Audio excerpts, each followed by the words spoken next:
Welcome to TheStreet.com TV. I'm Aaron Task here with Jim Kinnear. He's President and CEO of Pengrowth Energy Trust.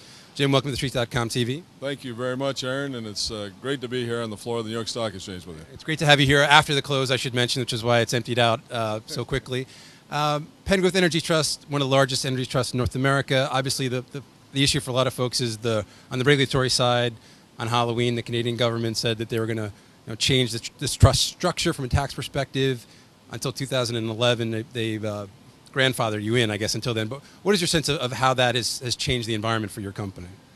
Well, Aaron, you're absolutely right. The government has proposed a new 31.5% tax, effective in a little less than 4 years, 2011, on the trust itself. And as a result of that, many of the trusts have declined in the marketplace. We have the good fortune that our trust, Pengrowth Energy Trust, has not declined to the same extent as other trusts. As a matter of fact, we've been among the top 4 best performing trusts since October 31st. And I suspect there's a flight to quality in the industry. I think some of the larger trusts, the ones with liquidity, will continue to fare better than the average. So there's potential in the whole industry for further consolidation as a result of the dislocation that's been created by the new trust tax proposed. Well, let me ask you: do you see that as an opportunity for you to acquire assets for some of the smaller trusts that maybe don't have the liquidity that you're talking about? Absolutely, we see a plethora of opportunity in our business right now. Whether it's to be active in consolidation, we've done the last consolidation in the trust industry with the a business combination last year with the Spree Energy Trust.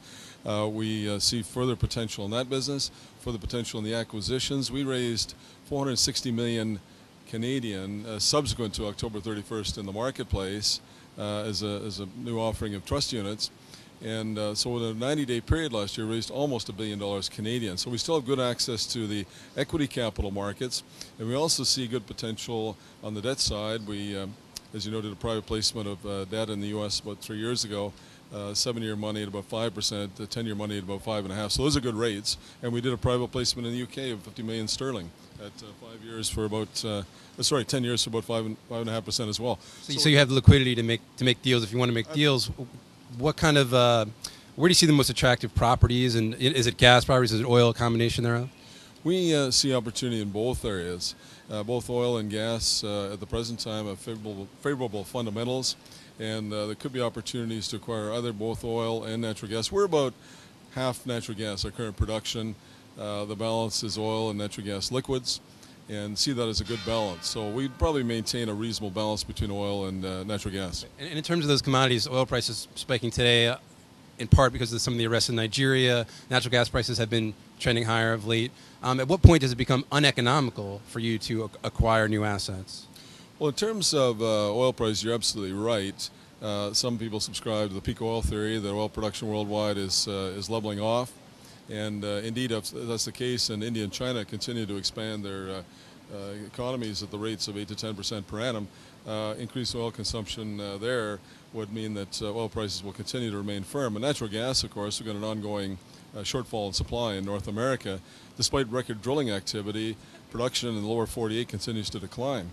So as a result, the outlook for both oil and natural gas is quite sanguine. Sorry. So I was going to ask, why do you think that activity is so down in North America? Schlumberger has talked about that. Other North American companies have talked about the lack of activity in North America. Why do you think that is? Well, we had a year and a half ago, we had very high gas prices, $13 to $15 US per MMBTU. And then we had a significant decline, which was really aggravated by some of the hedge funds, including Amaranth last fall, when gas prices went as low as $4 an MMBTU. Currently rebounded to closer to 8. So I think that's a lag effect of the decline in prices we experienced last year in natural gas, and people have cut back their budgets for this year in terms of natural gas drilling. What that means is ultimately prices will recover. Okay. And again, where prices are today, you don't think it would inhibit you from adding to your reserves? No, what's happened there, and you go back a year and a half ago in the market, and you found that properties were trading as high as 80 to 85,000 Canadian a flowing barrel. Well, that was in headier natural gas days and oil days for that matter. Prices have come down. We did a transaction late last year. We closed January the 22nd, ConocoPhillips. We acquired for about 48,000 a flowing barrel, or just under $16 a proven plus probable reserve, and those are Canadian dollars. So what's happened is property prices have indeed come down, our units have gone down in the marketplace, but there's still a very good spread between our cost of capital and the return we can get on achieve on new investments. So that's what we see, one area of opportunity. Okay, and last question. Chuck Jaffe is a columnist for one of our competitors named Pengrowth Energy, and one of his, quote, stupid ideas of the week, which I know is a little tongue-in-cheek earlier this month. I'm wondering if you had a chance to respond to that and what you would say to an investor who might have read that story. I've not seen the article, but all I can say is we've got an 18-year track record of providing above-average returns to our unit holders. Our total returns have been in the range of 18 to 20% per annum compound, including reinvestment of distributions. We see some wonderful opportunities to continue to expand and grow the business. We have first-flight assets in the company. These are legacy assets that we acquired from the majors and the super majors, and we continue to improve.